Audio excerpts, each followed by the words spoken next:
Okay, welcome again to the African Time. Well, please see this. Entrench a system that benefits them both? Yes, absolutely. You know, black economic empowerment was never ANC policy. Mm. The ANC during the struggle against apartheid was a multiracial organization. Yeah. So it couldn't come up with a policy that favored one race or another because it was a multiracial organization.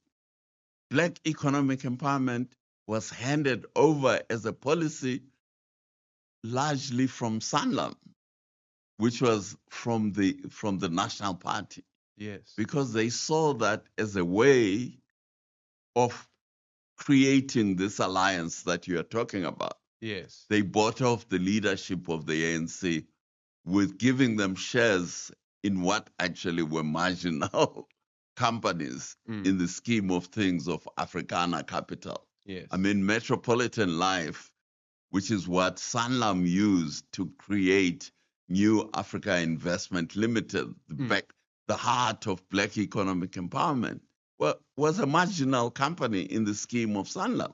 Yes, yes. It was a life.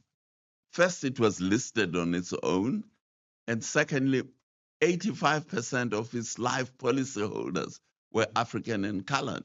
So it was a marginal company. Yes, yes. And they used that marginal company to bring in leaders of the ANC, of the PAC, literally to buy them off.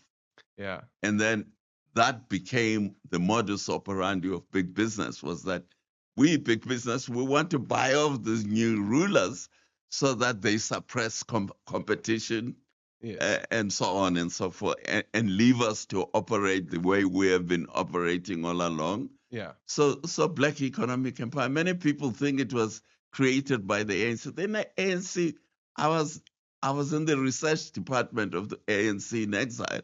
We never had any policy of black economic empowerment. This was handed over to the ANC by Sanlam. Okay. And so, and All right, what Shane says, BEE was not created by the ANC. It was handed over to the ANC by Sanlam. Economist Moeletsi Mbeki says it is wrong to blame the ANC for BEE because the concept was created by its major beneficiary, big business. Okay, so South Africa, you watched the video, right? And you have actually noticed what the main key point here.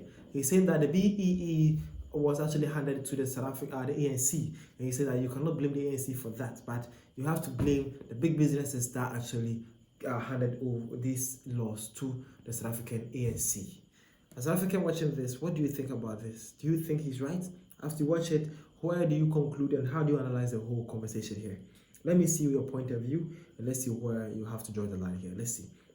Well, other South Africans also share their opinions too. Man says, what is his solutions? He's always complaining about haven't heard solutions from him. Well, man is actually saying that it's about time we have solutions and actually knowing the whole, it's a problem though, because everyone knows that this is the problem happening. We need solutions. Again, man says that the concept was never the issue. The implementation was always the issue. Yeah. Man is actually saying that the concept or the whole idea for the BEE was a great point, but how it being implemented is where the problem has come. Again, this one says now that they have tasted the wealth, they want to protect it as if it is their own policy. But yeah, and the man says that the big business were the biggest winners of new pensions. They couldn't invest or operate offshore, hence the father of SA Anglo-American push to reform so they can pursue offshore businesses' interests, whereas their major listing now not GCE. And this one says that means that the ANC is in partnership with the big business. Yeah, for sure though, because what he's saying, that's basically what he's trying to say. He started to say that now the ANC is in partnership with the big business though, because they have been handed over and they're now implementing it. What do you mean by that? Man is saying that big business are controlling things in the background. The politicians were captured long ago. This is just one instance, but the same applies across the board. Zuma is the only one who tried to go against them and they dealt with him. And lastly, man says the BEE is supposed to last maximum 7 years, not 31 years. So these are all points of view of some South African people and what they are trying to say though. You, as South African watching this, where do you stand with this whole conversation? Let me see, let's know what the conversation though.